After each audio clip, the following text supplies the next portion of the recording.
cannot be. You are dead.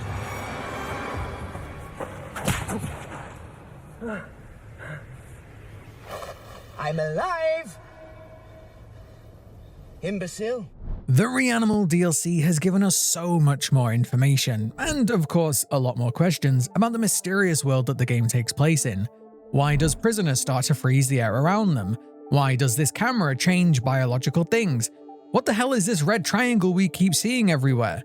Well, in today's video, I'm going to do my best to answer none of those questions. No, today I'm going to tackle a mystery that goes all the way back to the very first teaser for the game, a mystery that you might not have even thought about, but one that I believe this DLC answers perfectly.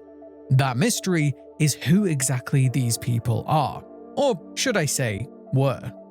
REANIMAL's world is, to put it mildly, strange.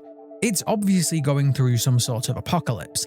Animals are mutating and growing, both in size and in number of limbs, but something weird is happening to the humans too. The majority of the humans we still see alive in the game are the military. These, quite literal faceless soldiers seem to be stuck fighting a war that doesn't make any sense at all. Now maybe this is a metaphor for how senseless war is in general, but these soldiers are fighting amongst each other. In the DLC, we see them attacking each other even when wearing the same uniform. This led me to the theory that they've been fighting for so long that they don't even remember why anymore. But there is another type of human in REANIMAL that are even more strange. Around the game and DLC, we can find these people. They might look like big babies, but these ones display a number of strange behaviors. When held in captivity, they just stand there, silently watching you, but when free, they will chase you with the obvious intention of making you their dinner. But those soldiers never act that way. Sure, they try to kill you as well, but it's a very different reaction. It's not like they're trying to eat you, it seems a lot more restrained. Or at least they're trying to kill you but not for food, it's a different reason. So why do these two types of human act so differently? Well, I think the DLC just gave us the answer. We see these odd humans again in this DLC. Once again, they appear around the chapter as corpses, or apparently portals to another location. Yeah, this DLC told us that there are others that have the ability to use these corpses for travel. We now know that it's not something exclusive to Sniffer. Oh, we're gonna talk about him in this video too, don't worry. But within this secret lies a huge clue that I honestly cannot believe I didn't piece together until now. This clue came to me when trying to figure out what this moment with the horse was trying to show us. Obviously, this was a key moment in this DLC. It was teased by the devs before the DLC even launched, and the way that the car light is flashing on it hints towards this being something to keep an eye on. But aside from this horse eating the remains of a pig, something that is very strange but something that I have discussed could happen if the horse was hungry enough, which it is, what is the big clue here?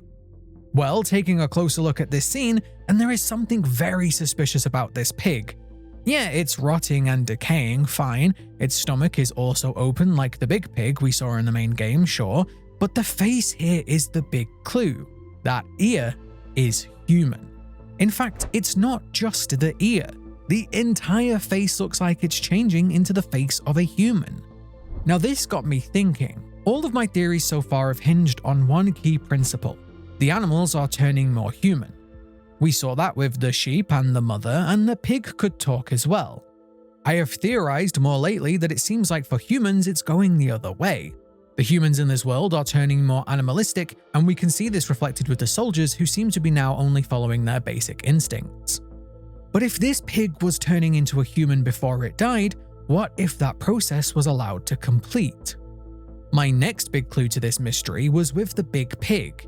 One very strange detail about it was that its stomach had burst open, and had at one point even been stapled back together. Now I have previously discussed that this shows us how animals in this world are staying alive even when they shouldn't. Again, we saw that with the lamb. That was able to take a bunch of tank shots to the face and that only seemed to make it more angry. But we didn't really ask ourselves why the stomach had burst open like this. Sure, greedy pig ate too much and stomach burst, fine, but that's not the only time we have seen this exact thing. Those humans too have their stomachs burst open. Now once again, perhaps this is just another cheeky little wordplay from Tarsia. Men are pigs. Haha, get it? But what if these aren't men at all? What if these are the pigs that have gone through this same transformation? That would explain why we see a bunch of them in pens in this room, why both of them have stomachs that burst open, and why they react like this to you around those areas. The reason why these chase you down and try to eat you is because that's how the animals that mutate behave. I've been saying for a while now that this world is running on the principle that you are what you eat. The animals that eat humans become more human, the humans that eat beasts turn into beasts. This now seems to be a direct confirmation of that theory. This isn't the only wordplay we have in REANIMAL. We have the horse that some people call a brook horse, which is quite literally a seahorse. We might have even had another pun with this creature. This beast is known as the Mother, likely due to its role with the Children of Dust. But while it does look like something straight out of a Studio Ghibli movie, this creature also kind of looks like the caterpillar form of some moth species. Get it? Mother. Now, this isn't the first time Tarsier Studios have taken inspiration from Studio Ghibli. Little Nightmares took some heavy inspiration from Ghibli movies, particularly Spirited Away, but it gave them a darker twist. Now, REANIMAL has even taken inspiration from Sen's parents in that same movie. In Spirited Away, her parents turned into pigs. REANIMAL just reversed that. Now, if this theory is true and these humans were pigs, then that changes the way we should think about another character. In the main game, the very first enemy we encountered, well, second if you count Boy, was Sniffer. This strange man roams around the area looking for people to capture and take back to his human laundry business. This was yet another pun. These empty skin suits were found in suitcases. Now, firstly, I think this theory perfectly explains what this character is. All the way back since the main game, I have found his name to be incredibly odd. The first thing that comes to my mind when you say the word sniffer is a sniffer dog. Sniffer dogs are dogs that are trained to use their highly developed sense of smell to find things that would be much more difficult for humans. Dogs have been used throughout a large portion of human history to track and find things. Well, to point out the obvious, there's now a chance that this man was indeed a dog that went through this same transformation process. This would explain why his body is twisted and misshapen, and why he drops to all fours when he chases you. And this would also tie into the concept art that showed that dogs were going to be a very important part of this game somewhere along the development process. Now, Sniffer had a very interesting ability in the main game. We saw him use these strange bodies around the area to travel to different places. Now, seeing Prisoner also be able to do this and show Soldier how to do it in the DLC is very interesting. Some people are already speculating that Prisoner could become the Sniffer or is related to him in some way, and knowing Tarsier, that is certainly possible. But I think this one might be a play on words too. If these are indeed pigs, then these two are quite literally heading into the belly of the beast. That phrase means going somewhere extremely dangerous, and I don't think I really need to explain that one. Now, if the animals in this world are slowly turning into humans, which, by the way, could explain why the big pig can talk, that pig has obviously eaten more than all the rest, and if he's been eating more humans, then, well, that explains that. But what about the others? The sheep seem to have been undergoing this same transformation process, but by gorging on the mountains of human bodies left behind by the war, it was growing incredibly large. But the really explosive mutation only started after Boy and Girl seemed to kill it, or at least damage it pretty heavily. This idea ties into another major character in the game, the Mother. If it is indeed based on a moth caterpillar, well, that would eventually transform into a moth. Perhaps this process was interrupted by Boy and Girl, but we see this one in the DLC that could be a different one.